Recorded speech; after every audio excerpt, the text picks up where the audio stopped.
very pleased to welcome you to this first event in our ongoing series entitled Why History Matters. The program was introduced last year.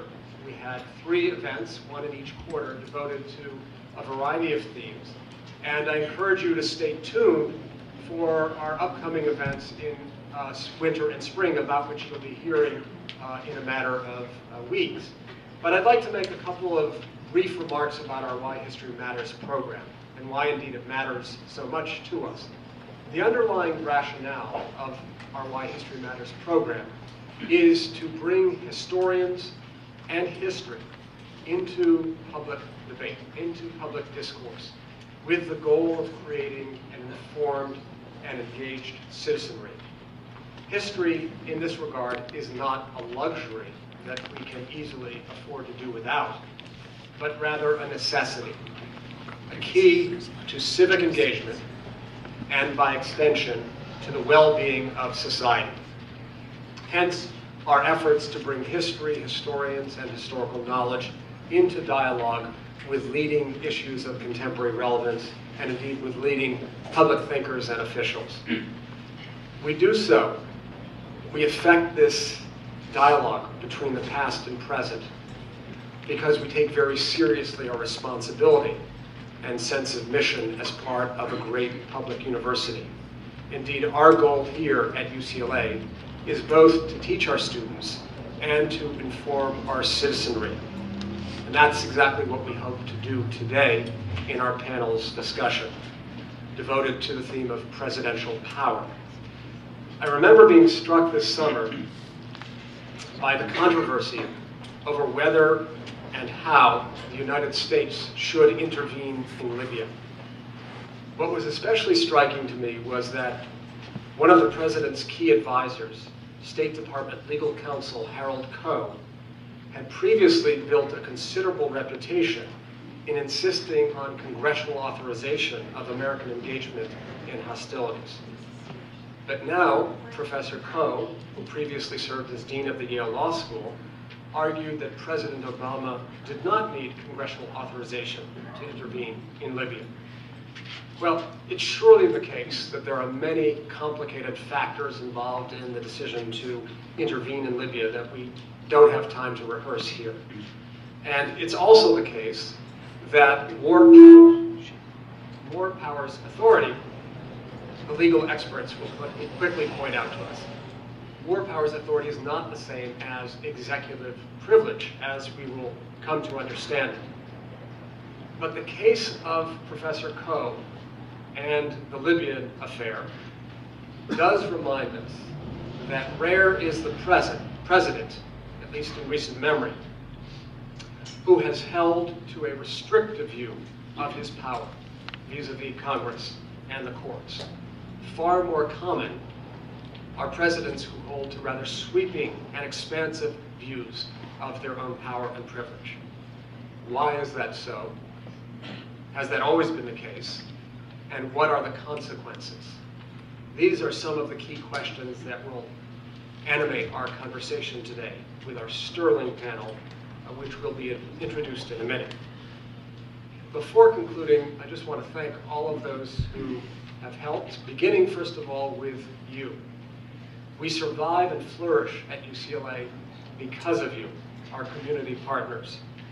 These are challenging times for our university, but we will surmount the current difficulties, and we will flourish through the assistance and generosity of the public. I encourage all of you to talk to me after the panel discussion about ways in which you can get involved in the work of our department, including financially. And I encourage all of you to pick up one of these cards in the back of the room and ensure, really, that historical knowledge continue to be a vital ingredient in informed public debate.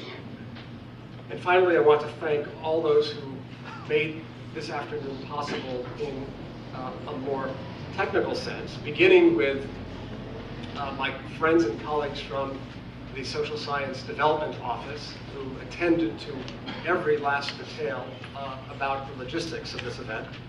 Kira Bakari, Kim Morris, Brian Anderson and Erica Tang, thank you very much for all the work you put in to make this afternoon possible.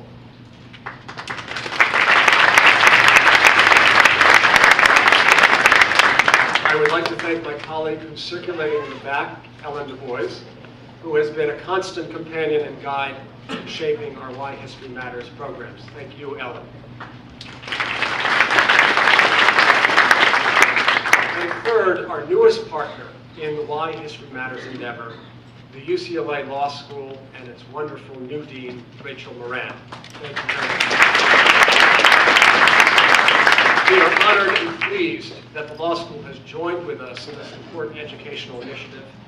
We look forward to seeing the law school grow from strength to strength under Dean Moran's leadership, and we look forward to many joint undertakings between our department and the law school.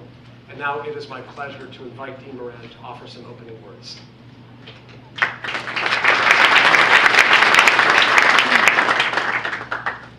Thank you, David, for that kind introduction. On behalf of UCLA School of Law, I am very pleased to be co-sponsoring this conference on the power of the presidency, the past and present of executive privilege, which, as David mentioned, is part of an ongoing series on why history matters. What is missing from the series title, of course, is an explanation of why law matters to history and history to law. Let me begin with why law matters to history. Once upon a time, before I became a dean and occupied myself with the life of a scholar, I went to the Berkshires Conference, which is devoted to women and history. When I arrived, I expected to feel a bit like an outsider, but instead I felt right at home. Nearly every speaker I heard relied heavily on legal records, which often were the only authoritative, though admittedly limited, sources available during the time periods being studied. Law mattered to history because it generated one of society's few systematic record-keeping efforts. On closer examination, though, the relationship between law and history goes much deeper than that. In the 18th century, the rise of industrialization and urbanization in Western Europe gave rise to a secular culture, and the emergence of for-profit printing led to the consolidation of national identity through what Benedict Anderson has termed imagined communities.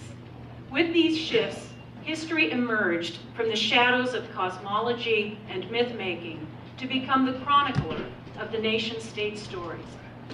Francois Furet referred to history as the true novel of nations, except that its plot must be composed of authentic facts verified according to the rules of evidence. Together, law and history became constitutive of national identity, and they even used similar methods. At the time, historians borrowed the fact-finding techniques of the common law to form the foundation of early modern historiography. By likening themselves to credible witnesses and impartial judges, historians could distinguish their efforts from myth and fiction. But of course, this picture is incomplete. Someone once observed that there are many monuments that depict Romans slaying lions, but the statuary would look quite different had the lions prevailed in battle. In other words, history is told by the victors. Lawmakers, historians, and the builders of monuments all advance in various ways the grand narrative of the nation state.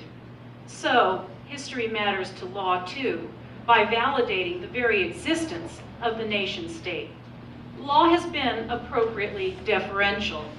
Change generally comes slowly and incrementally, rather than by leaps and bounds. The principle of stare decisis, which means let the decision stand, and the reliance on texts that we inherit from our predecessors enshrine a deep respect for history in the law. But at some extraordinary moments, history can set the stage for intense legal struggles, as today's panel will make clear. Watergate, for instance, was a formative event in American law and history. It redefined the boundaries of executive privilege, and since then, there has been an ongoing battle over what sort of powers should inhere in the presidency. Consider the case of Justice Antonin Scalia, who was shaped by his experience in the Nixon administration and the Ford administration. He had been nominated for the position of Assistant Attorney General under President Richard Nixon and was confirmed during the Ford administration shortly after the Watergate scandal forced Nixon from office. Scalia handled sensitive legal matters that bore on the question of executive privilege, and he testified before the Senate in support of the powers of the presidency, noting that, and I quote, "I realize that anyone saying a few kind words about executive privilege after the events of the last few years is in a position somewhat akin to the man preaching the virtues of water after the Johnstown flood or the utility of fire after the burning of Chicago. But fire and water are, for all that, essential elements of human existence, and executive privilege is indispensable to the functioning of our system of checks and balances and separation of powers." Though Justice Scalia considers himself an originalist who relies solely on the text of the Constitution to arrive at his decisions on the court, it is hard to believe that this brush with history has had no influence whatsoever on his opinions. Former Vice President Dick Cheney also served in the Ford administration as the President's Chief of Staff. And according to our panelist John Dean's book, Worse Than Watergate, The Secret Presidency of George W. Bush, Cheney resented the dismantling of presidential powers and executive privilege that took place at the time.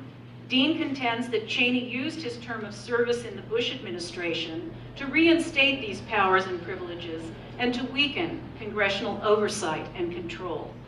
Whatever your views about the proper scope of executive privilege, it is clear that law and history have played a central role in the debate. So the relationship between law and history is a long-standing, complicated, and highly impactful one, and the law school is proud to co-sponsor today's event, which illuminates a complex and contested connection that ultimately is constitutive of us as a people and a nation. So now I will turn the program over to Joan Law, a professor of 19th century U.S. history here at UCLA, who will introduce the panelists and moderate the discussion. She specializes in the Civil War, Reconstruction, and the Gilded Age. Her publications include Unsentimental Reformer, The Life of Josephine Shaw, and U.S. Grant, American Hero, American Myth. Thank you.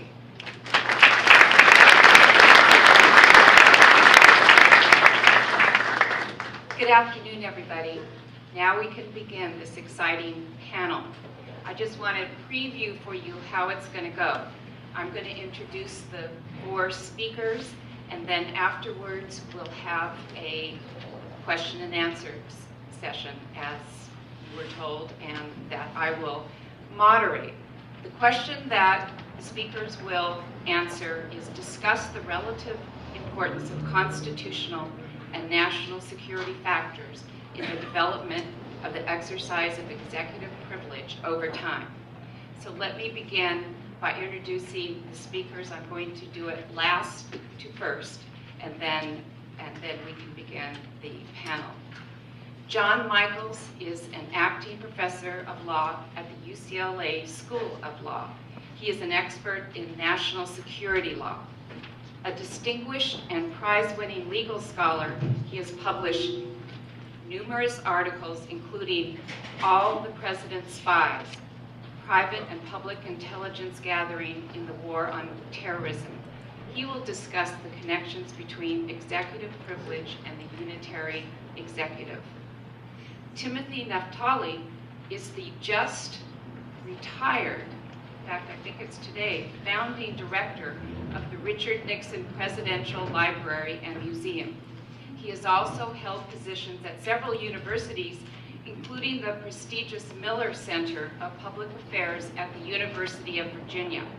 Author of many books, including a biography of George H.W. Bush, his latest publication is Blind Spot, The Secret History of American Counterterrorism.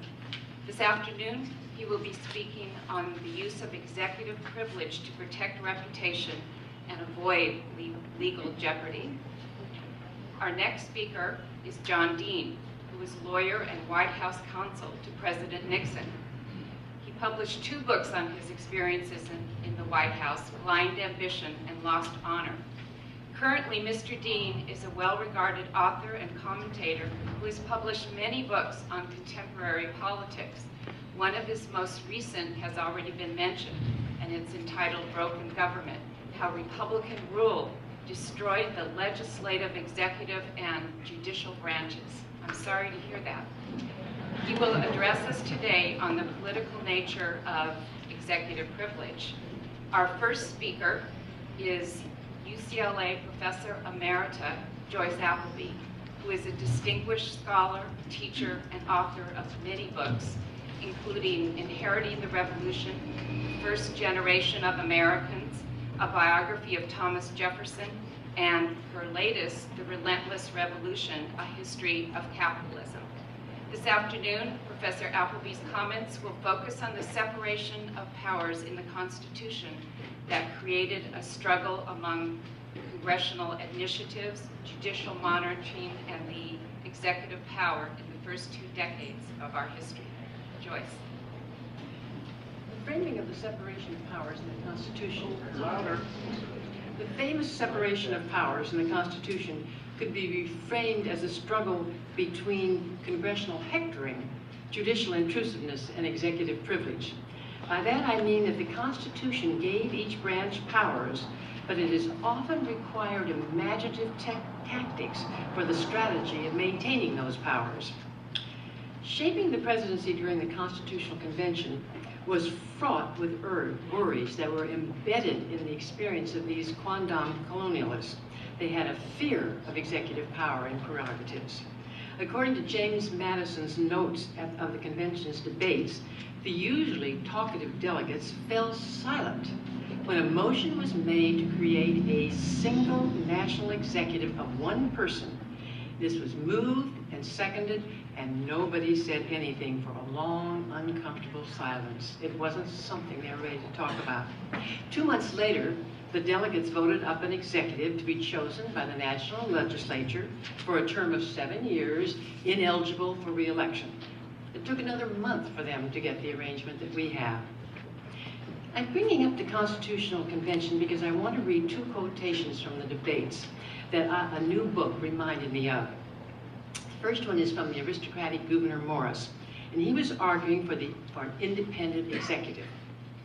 The rich, he said, will strive to establish their dominion and enslave the rest. They always did, they always will.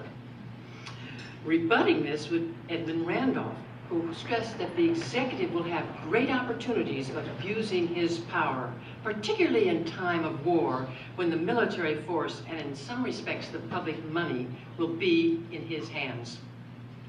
Whatever the founders were, they weren't naive and they weren't inexperienced.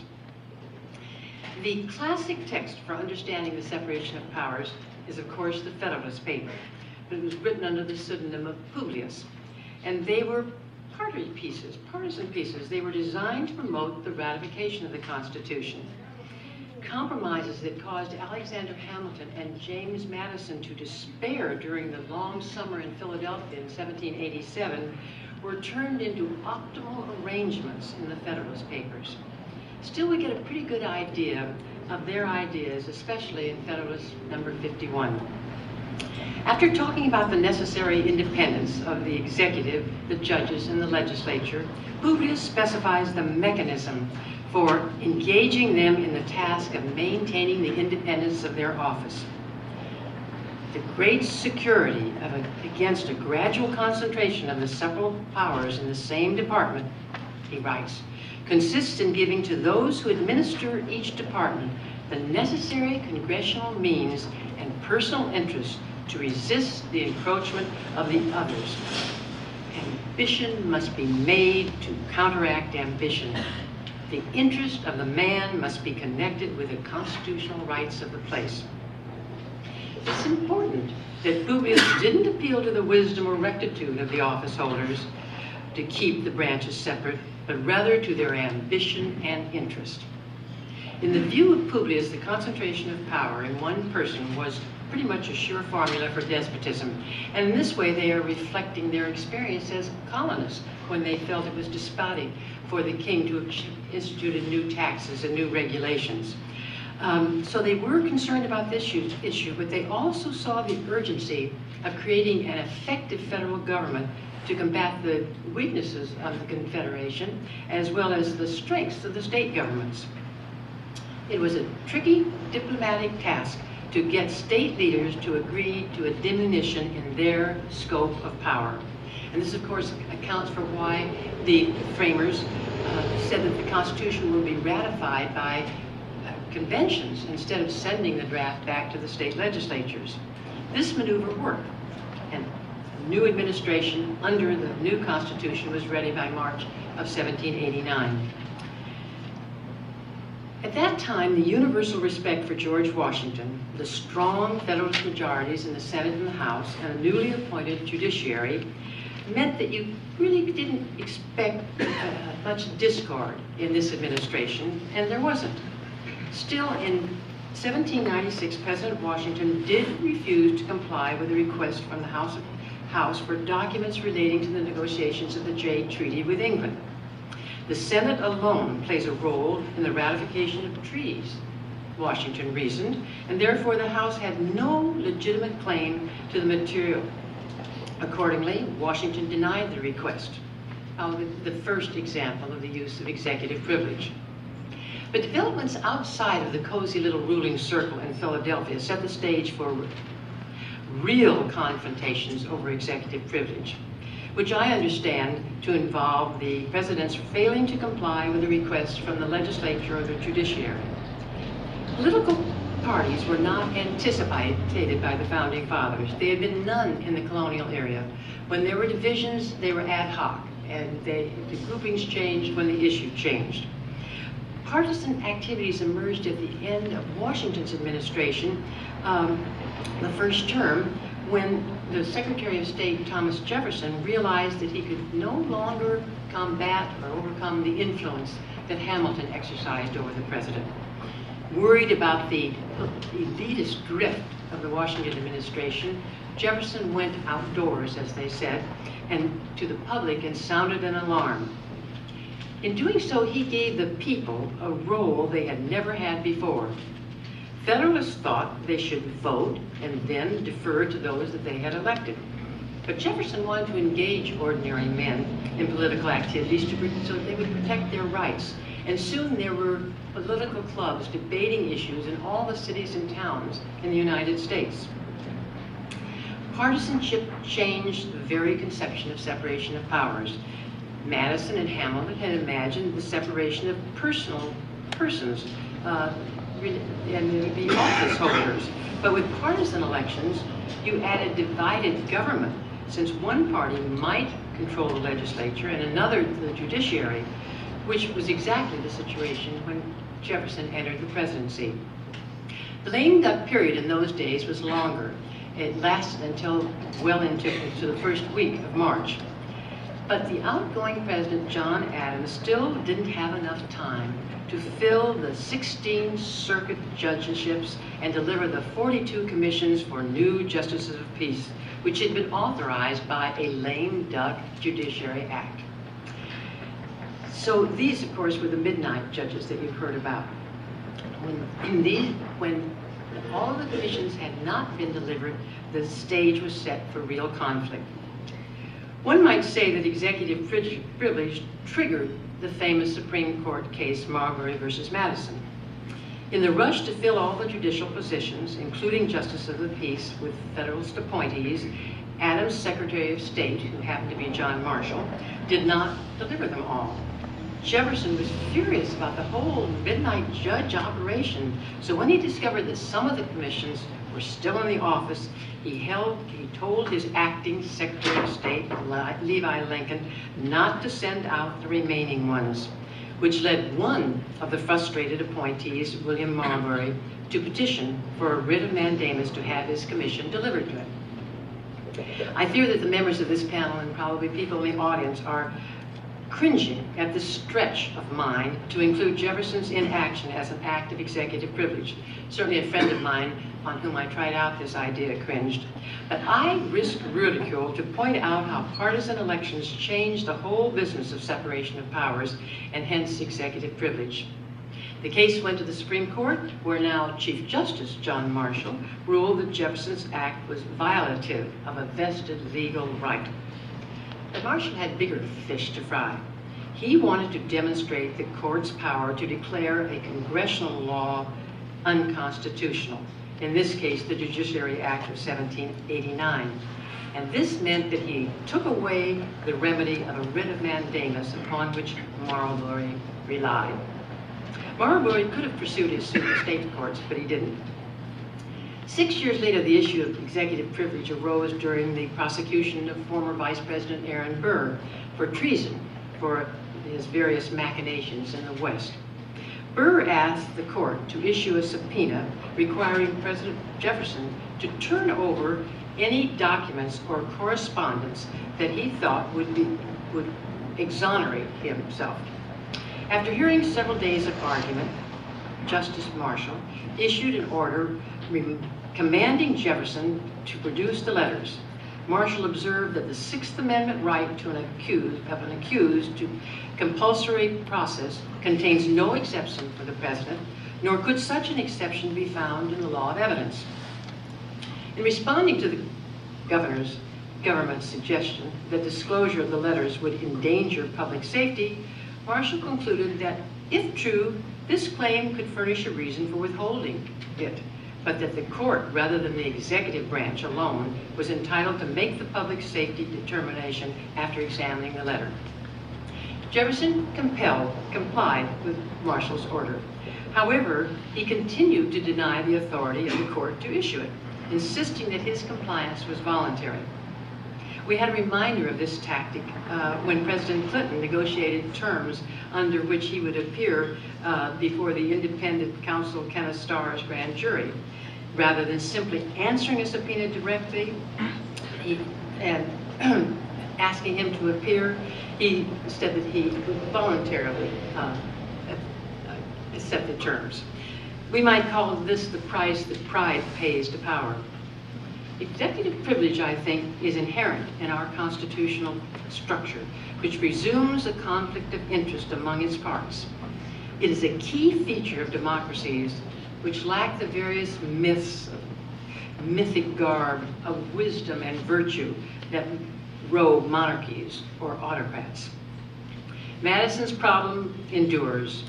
In framing a government which is to be administered by men over men, the great difficulty lies in this: you must first enable the government to control the governed, and in the next place, oblige it to control itself.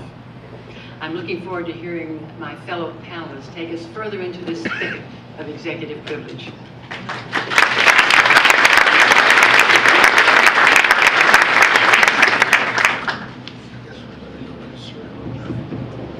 That hot? That's hot. The little mics do pick up my voice, I noticed. You noticed that, Tim, too? You're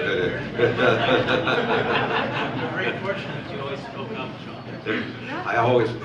When I went in the office, I always somehow seemed to sit right under a microphone, right by one. I thought this would be an interesting panel to join today, because I've found myself, much to my surprise, back in Watergate. It wasn't a subject I really ever thought I'd return to, but I have returned in spades, so to speak. When I got back into the topic, I figured that the tapes that I wanted to look at and the transcripts had already probably been prepared. There's some 80 transcripts were prepared by the Watergate Special Prosecutor, Stanley Cutler, who brought a lawsuit defying, if you will, executive privilege and putting it to the test for a post-president. Surfaced about another 320 conversations. They are standing in partial transcripts. That's about 400. I figured that would be all the really good stuff that would be there. Much to my surprise, nobody had ever cataloged all the Watergate conversations. Well, the 400 conversations that are available are just the tip of the iceberg. My catalog, it took about 4 months just to put them together. There are over 2,000 conversations. To do the book I'm working on, I've had I average of about 5 transcribers working now for over a year. We're a little bit over halfway. So it's been an interesting experience, and one of the things that comes up periodically is discussion of executive privilege. Nixon, when he went into office, he really wrote a rather sweeping, I've got to pause for just a second, Tim, I just had a thought. You know, other than myself and a few people in the archives and Bob Haldeman, I think we probably have listened to more of Nixon than anybody else. And I just told my wife Maureen the other day, you know, I have this fear that as I get older, I might go deaf and that'll be the last voice I hear. Well, you're safe, you're out now. But anyway,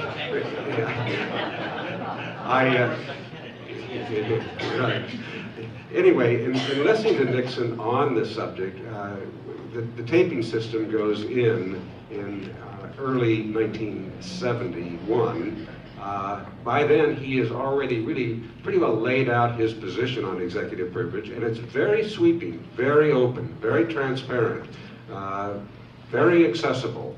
It isn't until, indeed, he finds himself wanting to withhold information that he starts changing slowly but surely and steadily the very broad statement he announced. Actually, he had made references to it in the campaign, and then when he comes into office, he follows through and issues this broad standard, but it is more theory and rhetoric than practice. When I was there as counsel, one of the things that struck me most is how political these decisions really are. We're seeing right now, for example, the first real threat to the Obama administration to try to get some documents from the White House by an overbroad House subpoena. Now that the Republicans control the House, they're trying to get into this Democratic administration and see what they can find. There's a very typical situation for executive privilege coming up. It is also, I think, to be understood, it's really not a privilege in the traditional law sense that a lawyer thinks of a privilege. I've always looked at it as a power. It's the president has the power, using, as Joyce said, the separation of powers to withhold information from a co-equal branch. And presidents do that when they find themselves being asked questions they really don't want to answer. While true, George Washington really probably wasn't concerned about the Jay Treaty because he gave part of it to the House, or part of it to the Senate, but none to the House. The rule today, the more modern rule, is presidents are telling their co-equals, this is someplace you can't go, because I just don't want you to go for political reasons. If it were otherwise, while there are attitudes that certainly prevail amongst all modern presidents to protect the office of the presidency, it is the raw politics. And who wins these? Typically the person who's got the better argument to keep a secret. And that really defaults generally against the president trying to keep the secret, because I think we as a nation like transparency. We believe in it. We know it. The only way there'll be accountability is to have transparency. So presidents have a very difficult time when they start trying to invoke this privilege, which I think has a lot of myth around it and a lot of politics around it, and it's a part of the tools of government, but it's a part of the play of the powers. We're fortunate today on our panel, we have somebody who looks at this more from the national security angle, and that's one of the probably more interesting areas, because the presidents do or have assumed such incredible power in this area. And they really can trump Congress much more easily in the national security area than when they get into domestic problems. Watergate, of course, gave us the first Supreme Court recognition of the concept, and I think this was the only thing in U.S. versus Nixon that Mr. Nixon thought was a good part of the decision, that they recognized the privilege existed. Warren Burger, writing for the court, really acknowledged that there is this right based on a rather fundamental right of people in high office to get unfettered advice from their aides, with the assumption that that advice is protected. Bill Sapphire, my former colleague at the Nixon White House and speechwriter, I thought pretty well summed up the premise of executive privilege based on the fact of a president getting unfettered advice. Bill said at the time, he said, "You show me the aide who doesn't want his advice to the president shared widely and broadly, and I'll show you advice the president shouldn't be getting." So with those general, I try to define a little bit more. I'll turn it over to Tim and let him take us deeper into the forest.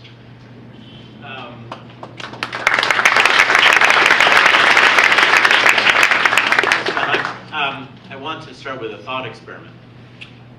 If you were to do a study of British policy that, and you wanted to study the role that Queen Elizabeth played, you would have to request permission from the House of Windsor, and indeed from Queen Elizabeth herself, to see her materials. If you were interested in what role the Prime Minister and the Cabinet played, you would go to the what is now called the UK National Archives, and you would look at materials that belong to the British government and are made available in a regular basis, because the documents, though they are created by British civil servants, actually belong only to the British people. What may surprise you, and I think it's important to understanding the myth of executive privilege, is that there was a reality of executive privilege that stemmed from the fact that until 40 years ago, presidential materials were treated as if they were from the House of Windsor.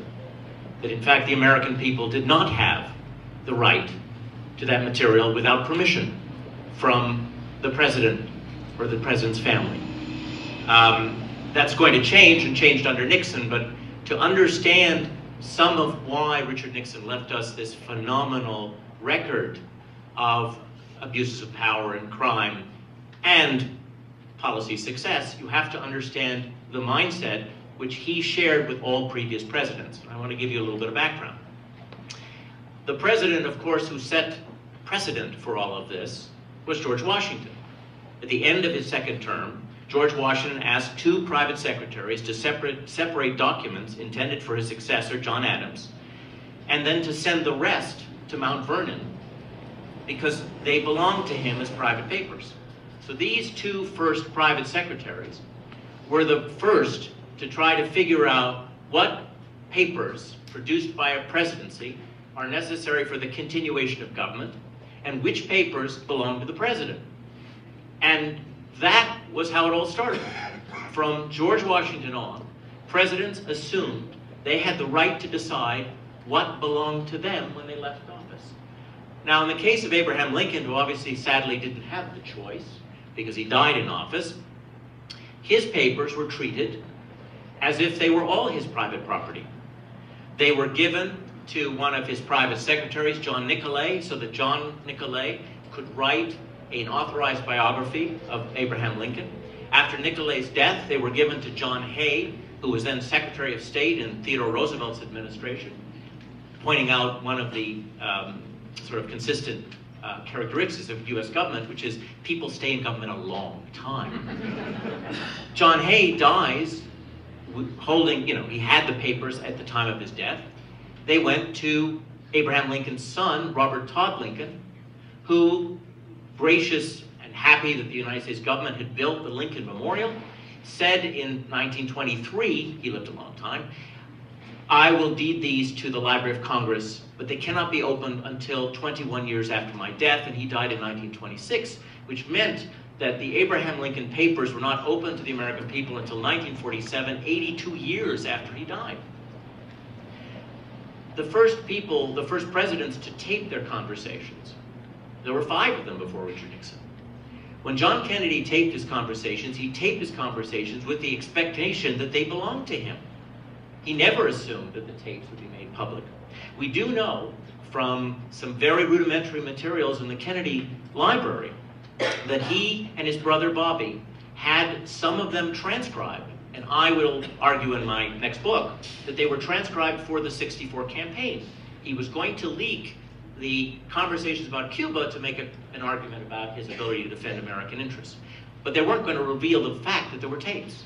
Lyndon Johnson continued this tradition of taping, left 800 hours of tapes, and a few years before his death, he told his private secretary, "These may not be opened until 50 years after I die," which means, since he died in 1973, that we are still 11 years from the opening of any of the Johnson tapes that you're all familiar with from C-SPAN radio these days. So when Richard Nixon began his taping, he had history and precedent behind him in assuming that he could alone determine what was private and what was public. Now, that's astounding, given that most Americans now assume that we have had this long tradition of transparency, when in fact presidents have been treated like monarchs. They have controlled their records as if they were Queen Elizabeth, with no complaint from scholars or the American public until Watergate. And it is Watergate that changes everything, because Richard Nixon overplayed his hand. Not only did he create this unbelievable record, John Dean was kidding about it. John Dean and his relatives and forevermore will be able to listen to him, because there are 3,700 hours of Nixon tapes. John is not on 3,700 hours. Well, but what does this mean? When Richard Nixon made the argument that national security considerations prevented him from giving materials to the Senate and to the special prosecutor, he assumed that he could rest on history and precedent, that you couldn't pierce the veil of his private materials, which included the tapes. In September of 1973, he gave a press conference, which now you can, by the way, see bits of it in the Watergate exhibit at the Nixon Library, where he makes clear that there was nothing on the tapes that would undermine his public defense in Watergate. Nobody would make that statement unless they assumed the tapes would never be made public. That's impossible. His assumption was the tapes would never be made public because there was a system of protecting presidential records that went right back to George Washington.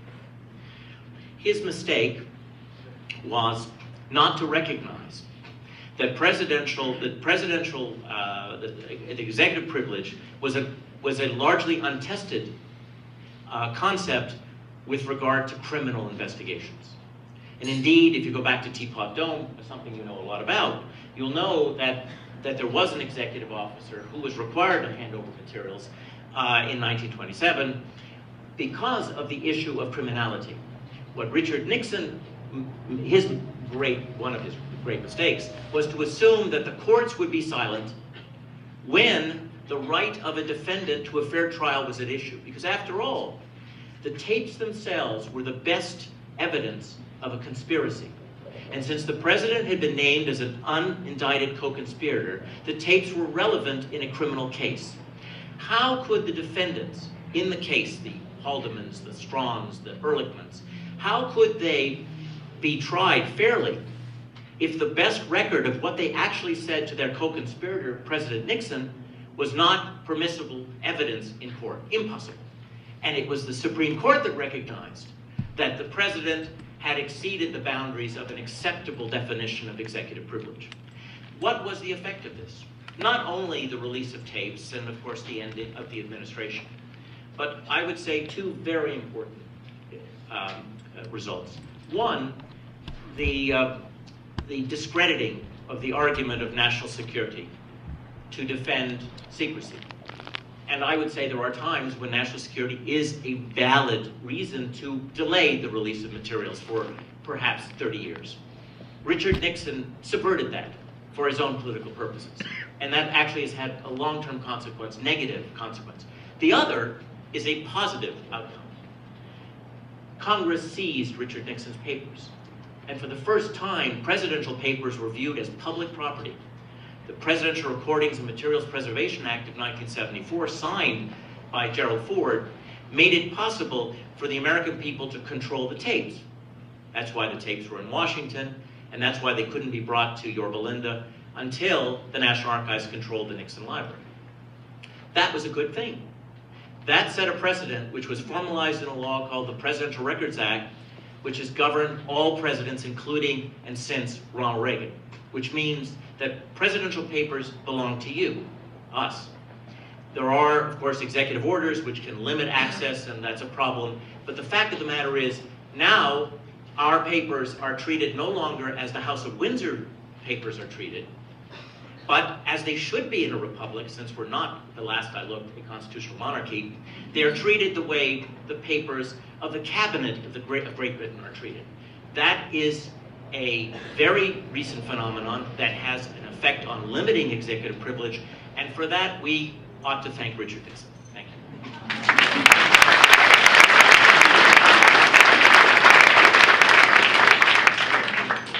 So I'd like to use my time to discuss the connections between executive privilege and a term that you may be familiar with called the Unitary Executive Theory, and if not, I will discuss it in a moment. The reason I want to do so is twofold. First, the Unitary Executive Theory is such strong resonance today in academic, legal, and political circles. And though it's often overlooked, the overlap between the privilege and the Unitary Executive Theory is quite salient. And so I hope this discussion provides an opportunity to draw those connections. And before I get too far into executive privilege, let me just note that by no means, as I discuss the privilege, which I think is in its best spin, is about preserving the unity of the executive branch and the frank and free exchange of ideas. But before I go any further, I just want to note that my comments are going to be descriptive at this point, and I'm not endorsing or challenging any of them, but I'm happy to do so during the question and answer period. So recall that the executive privilege that we talk about in the Nixon context is invoked on behalf of the president when folks are seeking presidential material, but it's often in fact more frequently implicated with senior executive officials to get documents from cabinet secretaries, what's going on in agencies, what's going on with aides to the president as well. And the reason why the president invokes the privilege in those contexts, or at least attempts to invoke the privilege in that context, is essentially to maintain complete control over the executive branch. When Congress or the courts call for these officials, they do violence to that integrity, insularity, and unity of the executive, both because I said it inhibits the free exchange of ideas, but also because it makes senior executive officials answerable not just to the chief executive, but also to the legislature and to the judiciary. And to paraphrase the old saying, one can't ably serve two masters, and that's surely relevant here, especially since now we're talking about three masters, the president, the Congress, and the courts. So absent a blanket recognition of the privilege, and again, that may be good or bad, any senior official's loyalty to the president is at times endangered by the fact that those officials know that they'll be called to testify and answer for their involvement in the best case scenario, alleged wrongdoing. In the worst case scenario, kind of a political witch hunt to try to ferret out partisan disagreements in a way that doesn't necessarily speak to corruption or illegality in any sense. So having laid out some of those just general contours of the executive privilege, particularly as it relates to senior officials, I want to turn now to the Unitary Executive Theory. That is a term, again, that understands the Constitution as requiring the president to have complete control over the policy making and policy implementing subordinates within the executive branch. It's different from executive unilateralism, which is where the president essentially ignores Congress and the courts, which we've seen at various times. This is about controlling the internal integrity of the executive branch. So obviously it's a zero-sum game. The more the president controls, say, the bureaucracy or cabinet departments, the less the Congress or the courts may. But executive theory proponents focus on removal power. They think the best and most constitutionally faithful way to ensure that senior officials remain loyal and dutiful is that if they do so, if they don't act loyally, if they don't act dutifully, they'll be subject to immediate termination. So the independent counsel is one area which was a major legal battleground Could Congress create a position that essentially serves in the Justice Department, that has investigatory and prosecutorial power, but that's not subject to presidential or attorney general removal, was a major constitutional debate in the 1980s. It turned out that a majority of the court said it was okay, particularly given the potential for a conflict of interest. That if the independent counsel is supposed to be ferreting out executive branch wrongdoing, well, then you can't have the president turn around and fire that person. That was the lesson of Archibald Cox and the special prosecutor under President Nixon. So as you can see, that the executive privilege is about shielding officials from judicial and congressional inquiries, and the unitary executive is about empowering the president to fire people for just about any reason. And as an administrative law scholar, which is what I am, my interest in executive authority and separation of powers turns as much on subpoena power as it does on control over government agencies. The way agencies are designed, whether a particular person, such as the independent counsel, is subject to at-will removal or is insulated from such removal power, is a key battleground where interbranch rivalries play out. Typically, Congress is the first mover. Congress designs the agencies and structures them and structures the bureaucracy writ large in a way that if we assume that there is a power struggle between the branches, between those two branches, is likely to curb or limit presidential control. The president may then respond in turn. He or she may attempt to overcome those structural limitations through legal challenges, which is what happened in the independent counsel cases. He essentially said, we're not going to submit to the authority of this independent counsel because in this case it was a woman named Alexa Morrison, is an unconstitutional governmental actor.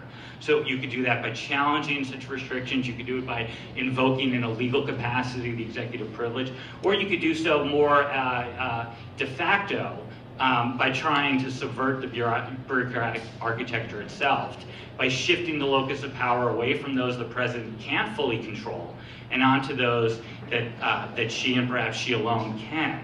So let me give you two examples. One example is from the Nixon administration and one is from contemporary times. Each involves a presidential effort to assert greater authority over the executive branch subordinates and to limit the ways that Congress and the courts may encroach upon that. The first involves Nixon's administration effectively doing what I've called in some of my writings, sidelining the bureaucrats. And let me give you an anecdote. President Nixon inherited an array of federal anti-poverty initiatives that arose out of the Lyndon Johnson administration. Many of those initiatives were channeled through the recently created Office of Economic Opportunity.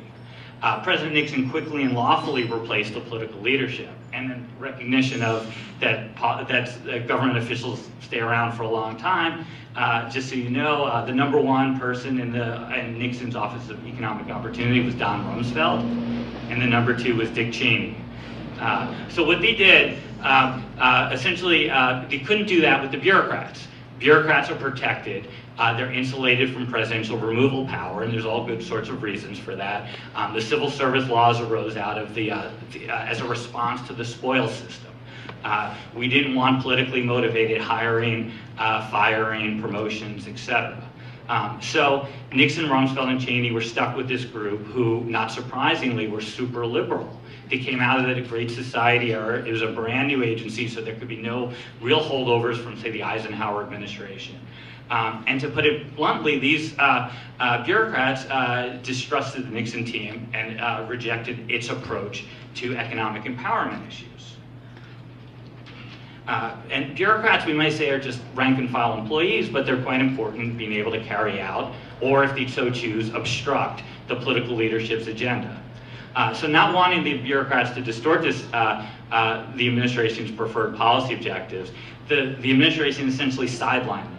They did so by hiring a cadre of contractors whose loyalty to the administration could be better assured. The employees themselves weren't fired. Indeed, by law, they couldn't be fired, but they were simply stripped of their meaningful responsibilities.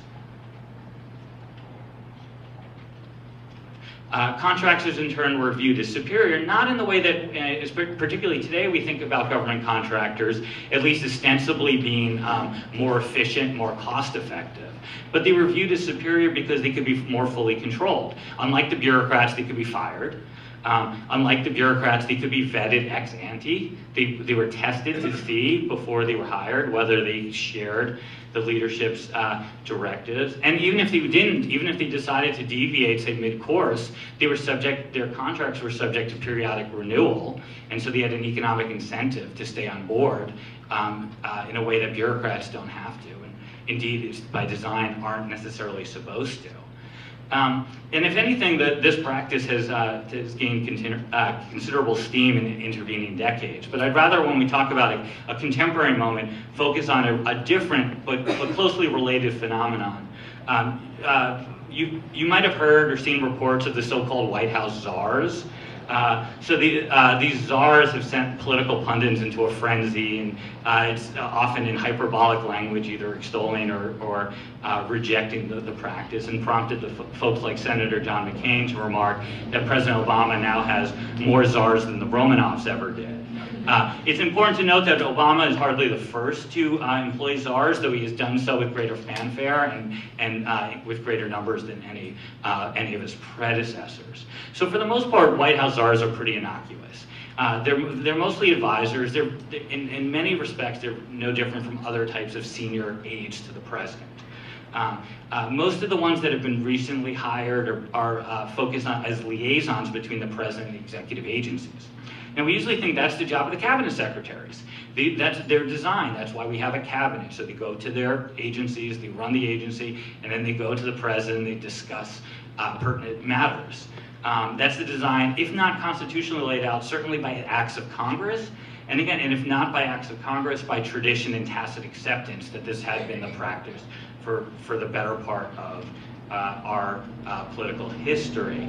But there are three important reasons why President Obama has added, or at least we might be concerned why he has added additional layers of high-level staffers. And they range from kind of political to legal arguments. As a political matter, it's often just good political theater. The president names a point person to tackle either an intractable problem or a particularly novel problem, and is reassuring to the public that here's this person who's going to tackle this problem. So we've had drug czars, ostensibly leading the war on drugs since the 70s, but more recently we've added the Homeland Security czar, the car czar, to deal with the automobile bailout, a border czar, a climate change czar, and for a brief moment we even had a bird flu czar.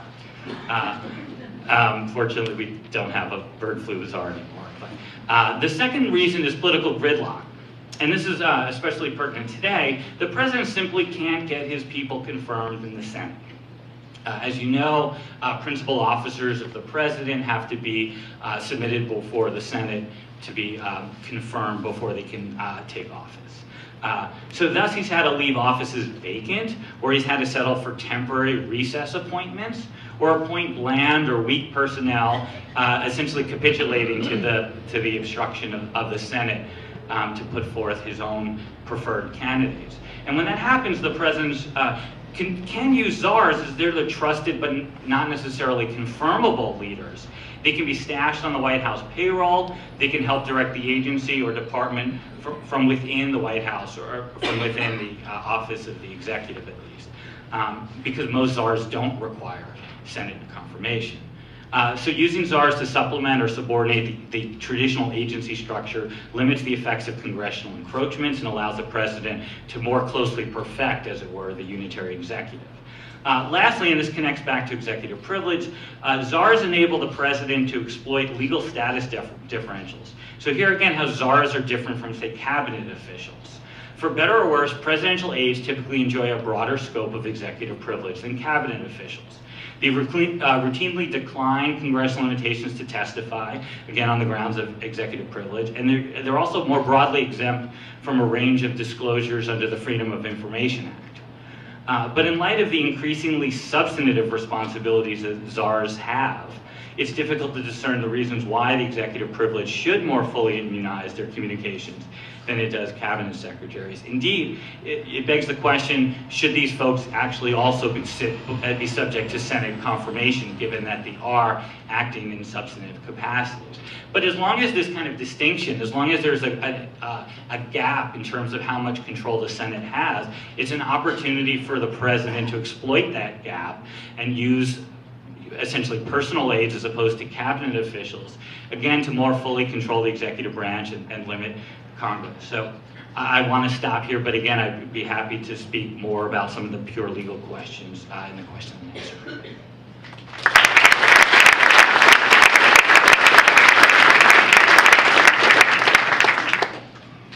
Before we start the question and answer session, I'd like to ask the panelists if they have any remarks about each other's comments. I have a question of John. Do you believe that the unitary executive theory is the basis of executive privilege? I do not, nor do I fully buy into the unitary executive theory. I don't think the same arguments when executive officials assert the privilege, they're not grounded in the issue of removal power. There are other parts of Article 2 in which they're principally grounded, but I think there's actually an opportunity to do so if one wanted to. Right, it was just something you said that had left that impression in my mind. And I assume most people here do not know what the unitary executive privilege or theory is. How many know what the privilege is or the theory is? Why don't you explain it? Sorry. So the unitary executive theory is essentially the idea that everything that happens within the executive branch is completely controlled by the president. Encroachments or limitations on presidential power are in tension with Article 2 of the Constitution. Essentially, that's an argument for saying that things such as, you might have heard, independent agencies, that the president can't remove the officials of independent agencies, notwithstanding the fact that they might take positions that are inconsistent with the president's political mandate. So the fact that those folks are insulated from presidential removal power is an attack if you buy into the theory of the unitary executive. It weakens the presidency in a way that adherents to the theory reject. Well, the theory was adopted or created literally out of whole cloth during the Reagan years by a very intelligent, very smart group in the Office of Legal Counsel who came up with it, and they have written primarily outside of government about it and pushed it further and further and further to the point where some are saying that literally the president controls independent regulatory agencies, not just in budgetary matters, but notwithstanding the long tradition that Congress wanted them independent, the president theoretically might reverse an FCC, SEC ruling, what have you, if you push this theory to its outer limits. Yeah, and just the, it's needless to say, highly controversial. It's actually grounded in a legal case from the 20s called Myers versus United States, and there's so much language in Myers versus United States that's inconsistent with the theory that it really, even though they say there's a precedent, it really is created largely as it's something. It's a good idea. Let's push it forward. I understand your view on it now. John, tell me about the czars. I just assumed that was a metaphor. But what makes a czar a czar? So there's, if you could probably break down czars into 3 categories if I were asked to. Some czars are simply like fancy titles for people who already have government positions within agencies. So for instance, we had a TARP czar. The TARP was one of the first bailouts in the 2008 recession. But the person who was the TARP czar was also Assistant Secretary of the Treasury for X, Y, and Z. That person already had been through Senate confirmation. That person's primary position was as a staff position within a federal agency. So that's one type. Another type is Congress creates czar positions. The Office of the White House Drug Counsel or something is the drug czar. The third, and the one that I think is potentially more controversial, is the one that I was focusing more on, which are folks that are essentially distinguished leaders, government officials, who are brought in essentially to do one of 2 things: either to oversee an executive agency or to bridge to executive agency. So we have the climate change czar works with the EPA and energy, and it has a kind of a connective tissue between them. But someone like Larry Summers was like the economic czar. And he essentially, at least as it was reported, so Lawrence Summers was the last Treasury Secretary under President Clinton. He then became president of the Harvard University, and he was Geithner's, one of Geithner's key mentors. Concerns were raised at that time that who's really running the president's economic policy? Was it the Secretary of Treasury, or was it Larry Summers sitting a few doors away from the Oval Office? That's the area that I think potentially raises concerns about avoiding Senate confirmation. There's some really rich examples from the Reagan administration that are fun to play with. But even earlier than that, the Nixon administration's reorganization for his second term really created a series of czars. They were really called super cabinet posts at that point rather than czars. That although he had a czar, he was going above czars. And the reason this upset Congress so much, by doing this within the executive branch without their approval, he's really removing the power bases of a slew of oversight committees who draw the ranking member and the chairman, their political base, from that oversight position. This is one of the really untold tales of Watergate and the animosity between the Congress and the president because of his strong effort to reorganize the executive branch. And no leading opponent of that was stronger than Sam Ervin, who would chair the Senate Watergate Committee. I think one thing we need to keep in mind is that some of this story is insider baseball, and it involves, as John mentioned, both Johns mentioned, sort of the struggle between Congress and the president. But some of it is also a reflection of the public reaction, because in times of crises, public actually wants leadership. And so Franklin Roosevelt got a lot of public support for creating all kinds of administrative organizations which extended his own power into the economy. And I dare say, as a historian, I try not to predict much, I dare say that the collapse of the supercommittee is going to place enormous pressure on the president to achieve something in economic affairs. And I think the public, in a sense, is going to demand more leadership from the executive branch because of the failure of the legislative branch to get anything done. So not all of this drive in American history for a powerful executive is the product of the executive's desire not to share things with Congress. Or the executive's desire to have their people in positions to tell the bureaucrats what to do. Having been a bureaucrat, I understand the tension there. It also is a reflection of moments in American history when the American people demand leadership. The problem, I would argue, is those moments last a little bit of time, but presidential power is a sticky thing. It doesn't go away. Once enlarged, it's very hard to. No better example, Tim, than the Department of Homeland Security, where you could have never accomplished that before 9/11. After 9/11, all these desperate agencies were assembled, and it's probably one of the most inefficient departments ever created. They were not the strongest sub-agencies when they were assembled, but yet it was because of 9/11 and the public demand. I would argue that most reasonable Americans, and I hope that I belong to that group, would have understood a moment of executive overreach for about 3 months after 9/11 because of the fear of a second attack.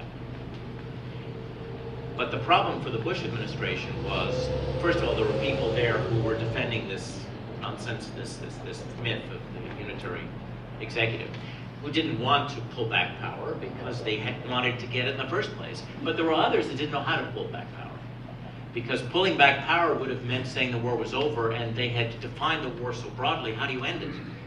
So we were stuck in a situation where, and we saw the outcome in 2004, article that was released later when people within the Bush administration were trying to restrain this monster, this sort of Frankenstein's monster that they created, the famous story of Ashcroft